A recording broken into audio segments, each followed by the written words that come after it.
queridos aurólogos, estamos de nuevo con ustedes para el periódico www.regina11.com.co, el periódico El Terrícola, y para la parte de televisión que tenemos en este sitio de internet, de todo lo que tiene que ver con las enseñanzas de nuestra maestra Regina 11.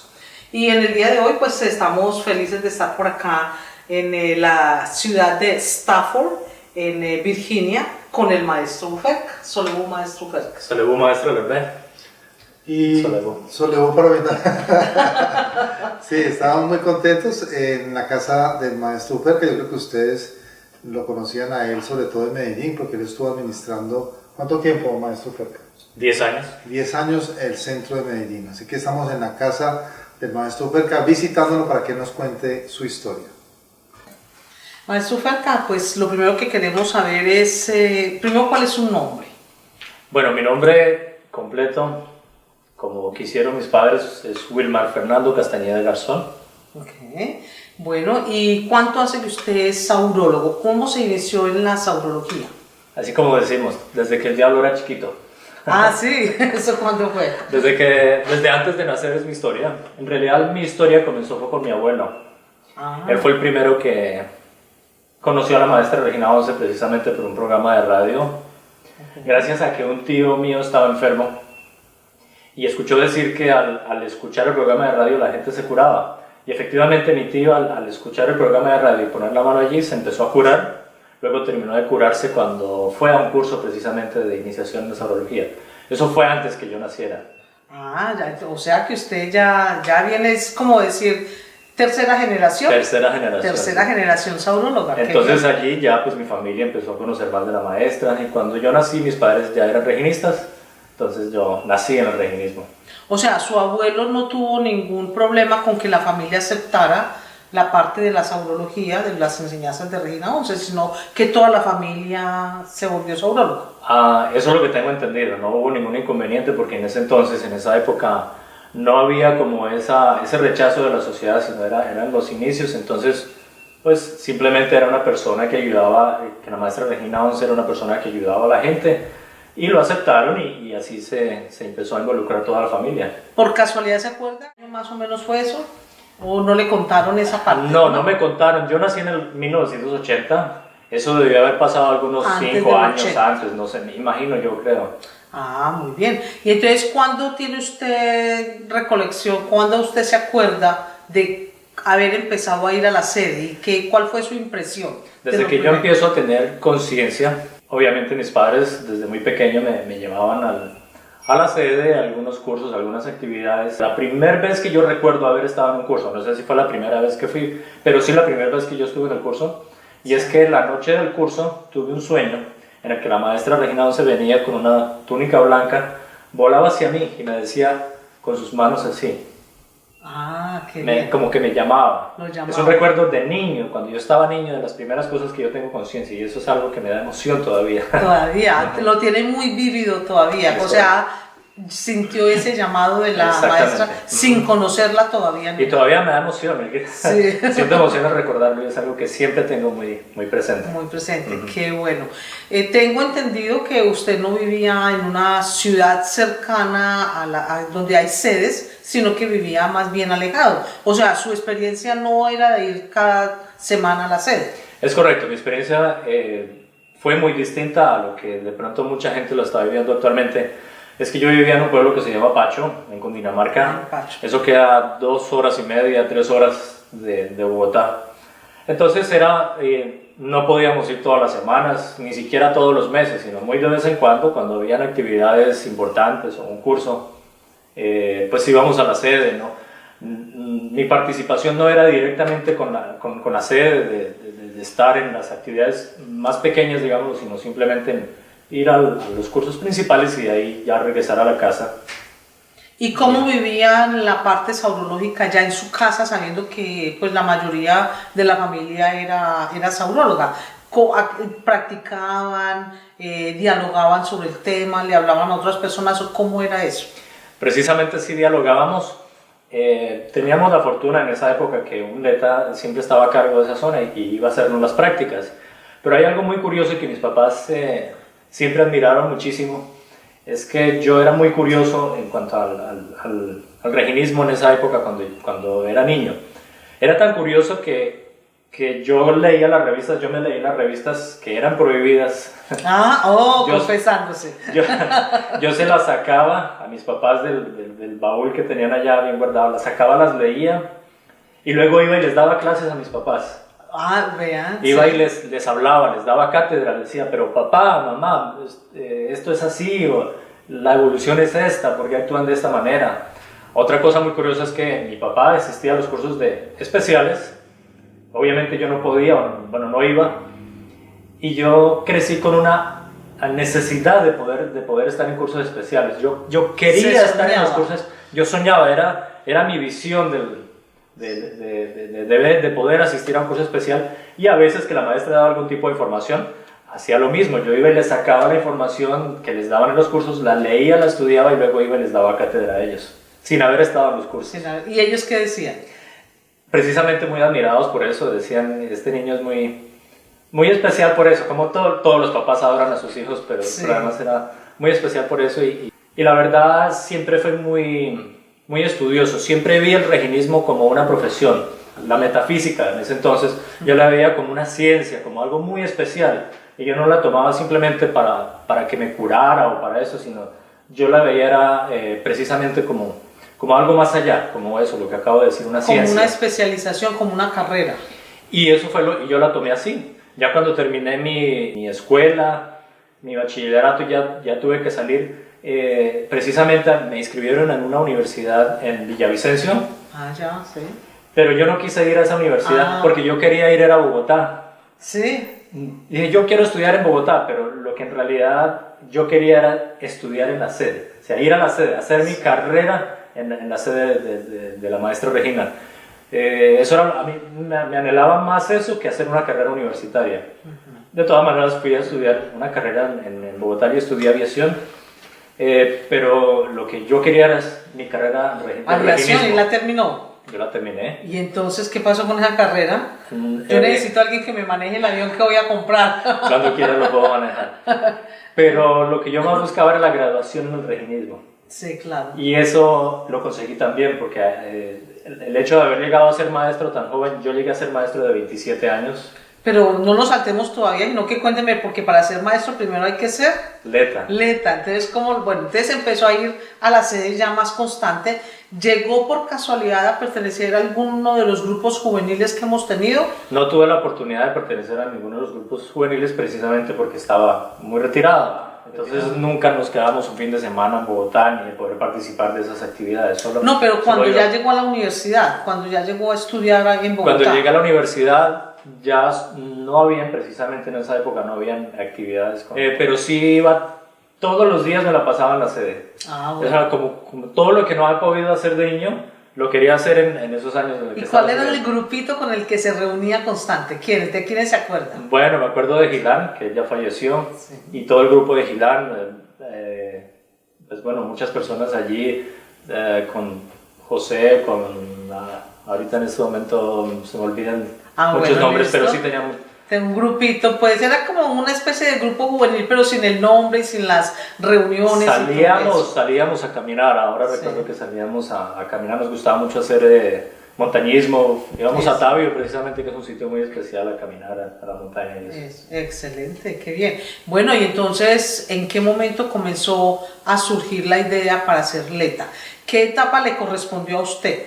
¿En la que se aspiraba a ser Leta o en la que le proponían pero sin uno poderle contar a nadie? Fue la primera vez que uno aspiraba a ser Leta. Bueno, no le tocó el karma de quedarse callado. No, eso no. El salto para yo llegar a ser Leta, bueno, desde niño, como les digo, yo veía el reginismo como una profesión. Yo nunca lo vi como muchas personas lo hacen, como ya lo dije, de ir a buscar un sitio que le puedan curar alguna enfermedad o que solucionar algún problema. Yo no tuve esa necesidad. Mi necesidad era de conocimiento. Yo quería ir a la sede para adquirir conocimiento, para entender la vida, para entenderme a mí. Como desde pequeño yo le daba clases a mis padres de cómo era la vida, de la evolución, de quiénes somos nosotros, de que hay que entender el universo. Todo eso les daba lecciones a ellos. Yo de niño crecí con esa, no idea, sino, bueno, el conocimiento de lo que precisamente yo considero que es lo más importante y el mensaje más profundo de la maestra Regina Once. Es el conocimiento del ser humano. Entonces yo crecí con eso, con esa sed de conocimiento. Y yo dije, para graduarse se puede, la primera graduación es llegar a ser letra. Se dio la oportunidad cuando precisamente fui enviado a Medellín, a trabajar en la sede de Medellín, a manejar la finca. Que llegamos allá con el proyecto que se inició de finca autosostenible. Entonces fuimos allá, fui con mi compañero José, fuimos allá y allí iniciamos y ya pude estar 100% metido en el reginismo las 24 horas del día, los 7 días de la semana.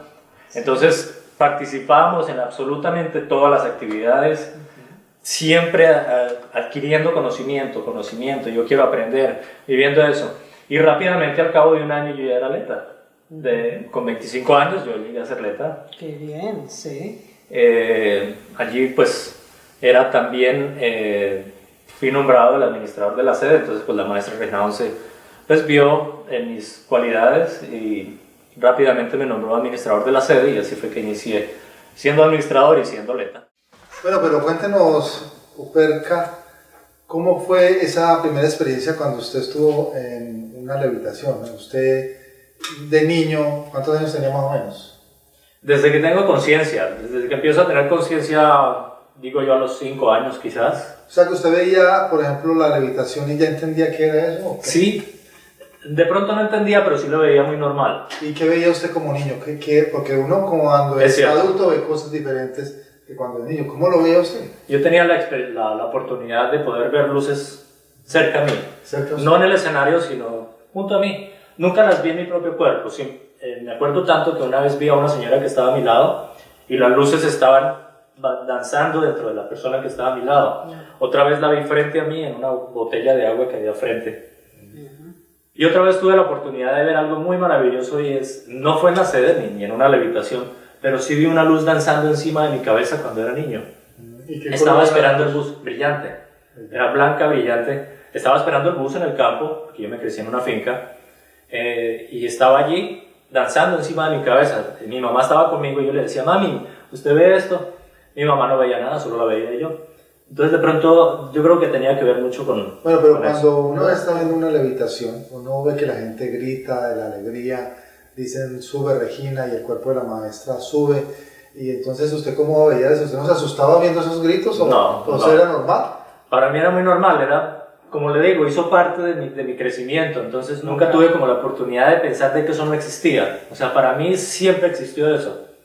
Entonces no hubo espacio para la duda, sino hizo parte de mi vida, de mi crecimiento. Entonces...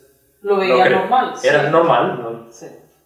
A mí la única parte que no me gustaba del curso, y me asustaba muchísimo, mucho me asustaba, era al final porque la madre siempre cuenta sobre lo que va a pasar en el futuro. Entonces sí, ella hablaba de que en tampoco. un futuro iban a haber muchos muertos, de que no sé qué, y eso me daba mucho miedo. No me la levitación. No, la levitación era una felicidad, ¿no? Sí. Era normal, era algo muy bello, muy sublime, desde niño lo veía así, normal, ¿no? Lo que pasa es que yo pienso que como niño uno no va tan prevenido o no tiene tantos miedos que ha traído de otras situaciones. Entonces uno lo ves como algo tranquilo y normal, o sea, es muy distinta la experiencia. Exactamente. Y sobre todo porque está acostumbrado en su casa de que todo se está hablando de esto y se habla de la levitación, entonces lo veía normal. ¿Sí? Así está en un hogar donde se habla de que eso no se debe, que tal cosa, que eso es antinatural, entonces ya sería distinto. Y además, como lo dije anteriormente, yo leía las revistas y yo leí, cuando aprendí a leer, las primeras revistas que leí no fueron las de Condorito, fueron las de, ¿Sí? la de la levitación, la del poder de las manos. Entonces, yo siempre era muy inquieto con la levitación y leí precisamente la revista de levitación. Bueno, pero entonces me imagino que usted empezó a ver a los letas y usted dijo, yo quiero ser un leta. Sí. Que eran los más acercados, los cercanos a la maestra, ¿no? Los más acercados a la maestra. Entonces, ¿cómo fue esa sed de poder avanzar y estar ahí cerca de la maestra siendo leta? Como ya lo que desde niño, ¿no? Claro, desde niño, precisamente como le digo, porque yo veo el reginismo como una ciencia. Entonces el hecho de querer llegar a ser atleta era como graduarme, como encontrar esa graduación. Pero yo sabía, siendo joven, de algunos 15, 16 años, sabía que no estaba preparado, todavía estoy crudo, pero yo sabía que lo iba a hacer. No era una duda, sino yo estaba seguro de que iba a llegar a hacer eso. ¿Y cómo fue que la maestra le dijo que iba a hacerle? Fue cuando hubo la primera convocatoria que uno podía decidir solicitar ser atleta. Okay. Allí lo hice y obviamente fui aceptado. Entonces usted mandó una cartica, hizo una solicitud. Y entonces la maestra inmediatamente le contestó que sí, o tuvo que esperar, o eso fue automático. Ahora recuerdo, hubo que esperar algunos días. ¿Cómo fueron los días de ansiedad? Una llamada, sí, por supuesto, claro, porque es algo, estas cosas de atleta para nosotros son muy importantes, son muy, muy importantes. Entonces, obviamente sentía mucha ansiedad, claro que sí. Recibí una llamada de alguien de la sede, no recuerdo ahorita quién fue, a decirme que la maestra me había aceptado para ser atleta, que me preparara. ¿Cómo se sintió? Muy contento, muy feliz. Mucha gente asume que es la mujer la que siempre está pendiente de fechas, y la verdad, yo nunca me acuerdo de ninguna fecha. Yo no me acuerdo en qué fecha me nombraron atleta ni maestra. ¿Usted se acuerda en qué fecha me nombraron atleta? Yo sé algo parecido. Sí, bueno. Solo recuerdo que fue en el 2005, pero en alguna fecha del 2005. Sí. Bueno, entonces en el 2005 fue nombrado atleta. ¿Y me imagino que fue en el escenario o dónde le correspondió? Fueron bastantes, entonces... ¿Fue en Medellín o en Bogotá? Fue público, no fue en el escenario porque habíamos bastantes, entonces tuvimos que estar abajo. Ya, sí. En la parte del salón abajo, había bastantes personas. ¿De qué color era su túnica? Era la chaqueta. Ajá, la que es como de cuero. No, perdón, me tocó de maestro. Okay. Ese día estábamos vistiendo la chaqueta. Esa túnica, yo no me acuerdo. Fue tanta la emoción que no recuerdo ahora. Sí. Me imagino que se sentía en el cielo, se sentía flotando. Sí, claro, por supuesto. De todas maneras, desde que uno es jugateado y el reldés, ya han venido como viviendo esas experiencias con un nivel un poco más bajo y es algo parecido, sí. Esa emoción. ¿Cuál ha sido esa transición suya al venir aquí a Estados Unidos? ¿Cómo se ha sentido? Ya que cuando uno está en Colombia, pues uno tiene el calor humano de todas las personas que están con uno. Pero ya cuando uno viene a una misión de esas a llevar la zoología a otras partes, a otra cultura, a otro idioma, pues uno siente cierta soledad. ¿Cómo ha sido esa transición para usted? Esa transición ha sido un poco difícil, pero lo que más uno extraña es la gente. Pero yo lo veo de una manera y es... esto es como el trabajo de campo o el año rural que uno tiene que hacer cuando hace una carrera. Cuando estamos allí en la sede, todos los días estamos recibiendo información, conocimiento de los ritos y esto, y uno se llena tanto que como que no tiene la oportunidad de expresarlo en el mundo externo. Yo veo, y lo he sentido así, el venir acá es el poder poner en práctica todo esto que he aprendido durante muchos años. Es el hecho de vivir la vida real en el que todas las personas no tienen ese conocimiento que uno tiene y de poder vivirla a su manera, de la forma como hemos aprendido a ver la vida, el conocimiento de la vida. Entonces yo lo estoy viendo como si fuera mi año rural, aquí de poder estar con gente que no es reginista y poder vivirlo así, porque eso mucha gente no lo vive en nuestro país, en Colombia. Y personalmente yo pienso que es muy fácil ser reginista cuando se tiene ahí a la maestra, la sede, los letas, los maestros, los compañeros. Cierto. Pero cuando ya uno se aleja de todo eso, es bastante difícil, es como una prueba que le pone a uno el destino.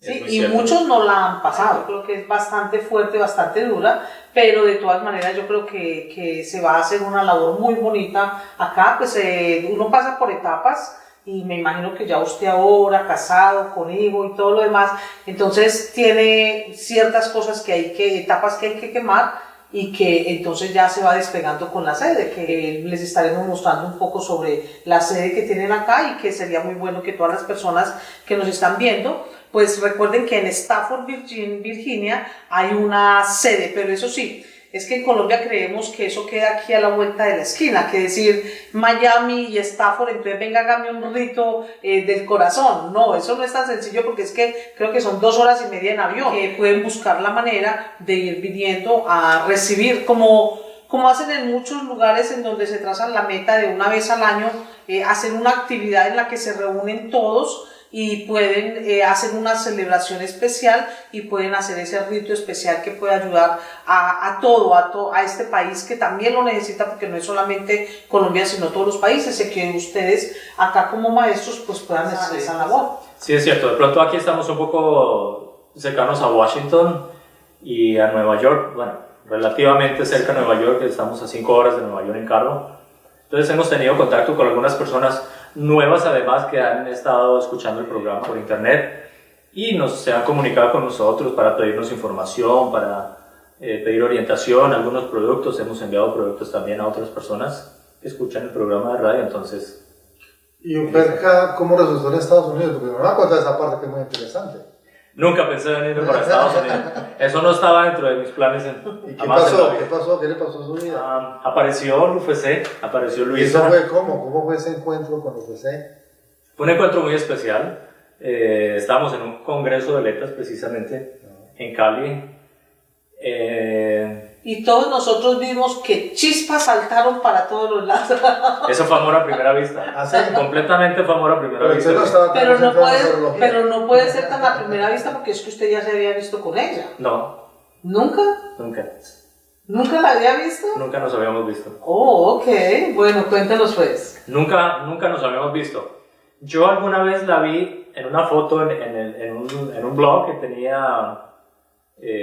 era el blog de Saúl, no sé quién lo hizo, creo que fue Felipe Robles. Ah, Felipe, sí. Ella puso alguna vez un comentario y subió una foto de ella. Y yo vi esa foto, pero sí sentí algo especial cuando vi esa foto. Pero dije, no, pero está en Estados Unidos, está muy lejos. A ella la nombraron Leta y yo sentí como que estaba más cerca. Algo muy dentro me decía algo. No era que fuera consciente de eso, pero sí supe que iba a estar de pronto más cerca de ella. Y se nos dio el Pero usted no estuvo en la consagración de ella como no Leta, estuvo en la sino que supo que la... Supe que esa muchacha que yo había visto en ese blog la habían consagrado, pero no vi más fotos, no vi absolutamente nada. Sí. Creo, Luisa me dice que ella sí estuvo en una consagración, en la consagración mía cuando yo fui Leta, ella sí estuvo presente. ¿Como Leta o como maestra? Cuando yo fui Leta. Ok. Ella estuvo presente, pero... Con ese montón de gente. Que no me vio. Sí. Entonces el encuentro fue en el Congreso de Letras que se hizo en Cali. Nos encontramos de repente en el primer día en la puerta de la sede. Usted más hizo trampa y entonces se iba por donde ya pasaba para acá. No, nos encontramos así de frente y ambos, yo me presenté. Bueno, no recuerdo exactamente, pero yo me presenté y nos presentamos y a ambos nos temblaban las manos. Eso fue algo muy, muy especial, muy particular. Nos temblaban las manos porque ambos estábamos muy nerviosos. Como si se conocieran desde hace mucho tiempo. Sí, y como dijo usted, saltaron chispas. Después yo me la robé, le pedí la moto a Jorge prestada. Esa sí fue con la intención. Le dije, préstame la moto, necesito ir a comprar algo allí a la farmacia. Y le dije a ella que me acompañara. Y a ella le temblaban las manos atrás y eso fue, mejor dicho, nos encontramos y ahí ya quedamos listos. Ya. Al mes, creo que fue al mes, ella regresó, al siguiente día de que se terminó el congreso, ella viajó para acá, para Estados Unidos. O sea, no nos vimos sino solamente en el congreso. Compartimos unas cuantas conversaciones en la noche y después de que ella se vino, al mes regresó a Medellín y ya ese día hablamos de matrimonio. O sea, un mes. Nos habíamos visto una vez en el congreso y luego regresó y ya hablamos de matrimonio. Wow, se parece, así es que me gusta a mí, yo digo eso al grano. Eso como una prima mía es que me llegó una notificación que te invito al matrimonio que es en tal fecha dentro de 2 años. Y yo, dentro de 2 años ya es hora de separación. Y hablamos precisamente, a ese mes de habernos visto, hablamos de que en 4 meses, en 5 meses nos casábamos, o sea que nos conocimos y nos casamos y en ese trayecto nos vimos 3 veces nada más. O sea que sí venía de otras experiencias, otras vidas de pronto. Definitivamente creo que sí, porque la experiencia con ella ha sido maravillosa desde el instante, desde el primer corrientazo que nos pegamos, sentimos la unión que teníamos. Sí. Y 11 meses después, precisamente 11 meses después, yo ya vine para este país. Ajá, y empezó ya su proceso acá en Ya este empecé país, mi proceso. que esa va a ser otra historia que le vamos a contar ya Eso, en historia otro bastante. programa, va a ser aparte, y ya vamos mirando a ver esa unión de esas dos personas y con el retoño de todo lo que ha estado sucediendo. Ay, yo todavía tengo curiosidad, bueno, ya sabemos de Leta, pero ¿cómo se sintió o cómo fue su proceso para ser maestro? Bueno, siendo administrador y Leta allí en Medellín, como al año de ser Leta, bueno, año y algunos meses, la maestra Regina, un día estábamos en una tarde y ella me llamó como enojada. Fernando, venga para acá. Yo, ay, ¿ahora yo qué hice? ¿Ahora qué hice? Me van a regañar. Cerró la primera puerta, porque para entrar de la oficina que era del gerente a la oficina de ella hay que pasar por 3 puertas. Entonces ella pasó y cerró la primera puerta. Pasó a la siguiente puerta y la cerró. Y dije, ay, aquí ya. Voy a salir. Voy a salir yo volando de acá. No sé qué hice, yo asustadísimo porque ni idea que me fuera a decir eso. Siéntese, me dice. Usted sabe guardar secretos. No dio rodeos, no dio nada más. Sino, ¿Cómo es ella? Diplomática, ¿cómo es ella? ¿Usted sabe guardar secretos? Pues yo creo que sí, madre. Lo voy a nombrar maestro, no sé cuándo, no sé dónde. Y esta conversación no existió. No le vaya a decir a nadie. No volvemos a hablar del tema. ¿Y no le esperó a que usted contestara si sí o no? Bueno, creo que sí. Yo dije, pues bueno. Pero usted lo sintió así, como yo lo sentí así, porque precisamente la vida es así. Una cosa es como se dicen las cosas y otra es como uno las siente. Como la sintió. Yo la sentí así, yo la sentí que fue pum, pum, pum, pum. Pum, al grano y ya, y no tengo forma de decir que no. Quizás sí hubo una conversación un poquitico más larga, Sí. pero así la sentí. Con diarrea me adelgacé, de todo, sin poder hablar ni siquiera con ella ni con nadie. Pero es algo muy curioso y como cuando uno aprende sobre la energía se da cuenta de cómo funciona. Y es algo muy curioso como ese día, apenas yo salí de la oficina, bajé al salón y una persona por equivocación, maestro, ay, ¿verdad que usted no es maestro? Sí. Ese mismo día, o sea, la energía, o sea, sí. como que ya yo sentía, o ya estaba ese aura de maestro en mí por el solo hecho de ella haberme nombrado. Excelente, eso está muy Es bien. algo, son ¿Y cosas muy bellas. sintió en algún momento como arrepentimiento, como que es que 6 meses para esperar, uno empieza a dudar, ¿será que sí? ¿Será que mejor digo que no? Yo creo que todo el mundo pasamos de pronto no arrepentimiento, pero sí mucho miedo. Susto. Y decir, ¿será que sí voy a ser capaz? ¿Será que va a Esa quedar es mal? exactamente. Sí. Pero toda mi vida yo he sido muy de aceptar los retos. Yo he aceptado retos. He estado metido en cosas que no tengo ni idea cómo hacerlas, pero entro a hacerlas y asumo las cosas con mucha responsabilidad y pues dije, no, pues yo lo hago. ¿Y cómo has sentido ese proceso? ¿Es lo mismo ser Leta que ser maestro? ¿O Definitivamente no es lo mismo. Así como la señora esta que me dijo por equivocación que era maestro, la energía le dice a uno que uno es maestro y la vida es completamente distinta. Uno ve el horizonte de una forma diferente, con más responsabilidad, porque la responsabilidad de uno es la de cargar con un conocimiento, no para uno, sino para compartirlo. Entregarle, asegurarse de que ese conocimiento se entregue a los demás, que no se quede simplemente en aceptar un cargo que nunca se ejerce. Entonces hay que ejercerlo, o por lo menos así lo siento yo. Yo siento que si no, entonces estoy incumpliendo casi como un mandato divino. Sí. ¿Sí? Entonces eso es muy importante, que hay que poner en práctica y hay que hacer el esfuerzo de ver cómo se trabaja. Y eso es fácil en Colombia. O sea, uno va a las reuniones, uno se ve, el reginista viene y le dice hágame un rito, tal cosa, hágame un curso, pero aquí donde tiene que empezar de 0 eso es ahí es donde está. Y ser reginista no es solamente ir a la sede, no es solamente ir a cumplir con lo que le programan. Yo creo que ser reginista es mucho más profundo, es el de ser una luz a donde vaya uno. Y muchas veces ser una luz no es solo enseñar, sino es ser ejemplo de las otras personas, y es lo que yo he tratado Además, usted nos dijo que habían personas que eran reginistas, pero por X o Y motivo no podían llegar al centro, pero que realmente se sentían realmente es correcto, reginistas. Yo sé de familiares míos y de personas que son reginistas, pero no necesariamente tienen que estar en la sede participando para serlo. Ellos allá en su mundo, alejados de la ciudad o de las sedes, son muy reginistas, tienen muy claro su concepto de ser reginista y de participar, de su compromiso con la naturaleza, porque el hecho de ser reginista también es entender el compromiso que tenemos con el universo, con nuestro entorno y en nuestro entorno de la naturaleza. Entonces sí, conozco muchas personas que son así. Y lo mismo, pues ahora lo estoy viviendo, ¿no? Tenemos la oportunidad, si acaso, de ir 2 veces al año a las sedes principales de Bogotá. Entonces nos toca vivir el reginismo acá, aquí, en nuestro diario, no solo aquí en la casa, sino a donde vayamos, donde sea que vayamos. Donde sea que vayamos. Ser esa luz. Bueno, pues personalmente les cuento que como yo también administré la sede de Medellín casi 20 años prácticamente, así estuvimos Robert y yo, la verdad es que cuando llegó el maestro Ferca, cada administrador que ha llegado ha dejado su toque. Y la verdad es que me ha gustado mucho ese toque que usted le dejó, porque usted es un artista. Esa silla donde está sentado ahí, que ahorita la vamos a mostrar, es una diseñada por él mismo.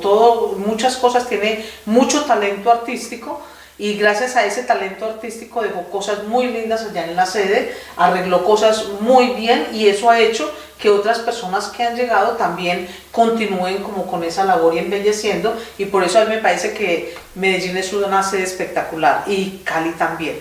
También pasé por Cali. Y Bogotá, sí, Bogotá tiene su encanto también, pero lo que pasa es que allá no hay sede campestre, pero allá hay 2 sedes también muy bonitas, pero lo que es Medellín y Cali, espectacular. ¿Verdad? Usted llegó a Cali, ¿qué le pasó? Se nos olvidó, ¿Cómo llegó a Cali? Se nos olvidó ese capítulo del paso por Cali, pues por Fue cosas fugaz. Estando aquí, de pronto, lo que uno más extraña, y lo que yo digo es extraño no la gente, las personas, el contacto con las personas. Entonces en unos arrebatos decidimos de que nos íbamos para Colombia, y me fui yo adelante precisamente por una propuesta de la maestra Regina Once para ir a manejar la sede de Cali. Me fui y allí estuve 6 meses. No pudimos completar ese proceso de regresarnos porque no pudimos vender aquí nuestra casa. Las cosas no se dieron para regresar, sí, eso no es tan fácil. Pero sí hice algo muy importante, y es esa transición allá de administración Usted le allanó el trabajo y todo a la maestra Cromo. Eso fue lo que fui a hacer. Nadie sabe para quién trabaja. Para que a la maestra Cromo le tocara un poquito más fácil. Pero fueron 6 meses en los que estuve allá, que fueron muy intensos, en el que se hicieron muchísimas cosas mucho también. Calor. Sí, bastante calor. Sí. Aunque pues aquí en el verano hace lo mismo de calor, pero entonces no fue tanto problema. Pero se hizo un trabajo muy bonito, fueron 6 meses muy especiales, me sentí muy contento trabajando allá. Y yo creo que sí, también se hizo una gran labor allá, y la verdad es que pues a la maestra Cromo también le ha tocado bastante duro, que tiene también ya muy organizada esa sede allá en Cali, pero la verdad es que el maestro Ferca le hizo un muy buen trabajo, lo que tocaba hacer, la misión que uno tiene, la cumple como sea. Ahí empezamos a entender la vida, de que la vida son de misiones, de pequeñas misiones, y lo importante es afrontarlas. Y cada una, aunque uno no crea, está relacionada con la otra. Cada paso hay que darlo. Y yo creo que para usted poder cumplir muy bien su misión aquí en Estados Unidos, y uno nunca sabe en el futuro en qué otro lugar, se necesitaba de que usted regresara otra vez, terminara ese poquito que le había hecho falta, y pudiera regresar ya más tranquilo, como más liviano, porque es como un peso que uno lleva encima que no se ha podido quitar, y entonces ya puede salir adelante. Bueno, yo pienso que viendo este programa, dejarles un mensaje bien bonito, o qué les quiere decir, qué les quiere contar para cerrar. Bueno, pues primero que todo, agradecerles a ustedes, maestra Lerbe y el maestro Rosur, por esta oportunidad de participar en este medio tan importante, y que podemos llegar al mundo entero. El mensaje que le quiero dar a los aurólogos es que los extraño mucho. Los extrañamos, no solamente yo, sino los extrañamos muchísimo. ¿Qué más decirles? Que la saurología es una ciencia maravillosa. Sean curiosos, investiguen, siempre vayan más allá de lo que se enseña. No se queden solamente con lo que aprenden en los cursos, sino que vean más allá, siempre hay algo más profundo y explórenla afuera en el mundo externo, vívanla, sientan la zoología porque es algo que uno lo puede explorar afuera y además es muy bella. No sé, ahora se me van las palabras, como digo, o como dije antes, lo que más siento ahora es el extrañarlos, el sentir el calor humano, el poder compartir con ustedes, el poder dialogar, sentarnos a hacer los ritos es quizás una de las cosas que más extrañamos acá. Pero cada vez que nos reunimos y hacemos nuestras actividades acá, lo sentimos a todos, sentimos que no estamos solos, que hacemos parte de millones de personas alrededor del mundo y podemos sentir ese calor aquí con nosotros. Un abrazo muy grande y espero que nos podamos ver pronto. Solebu.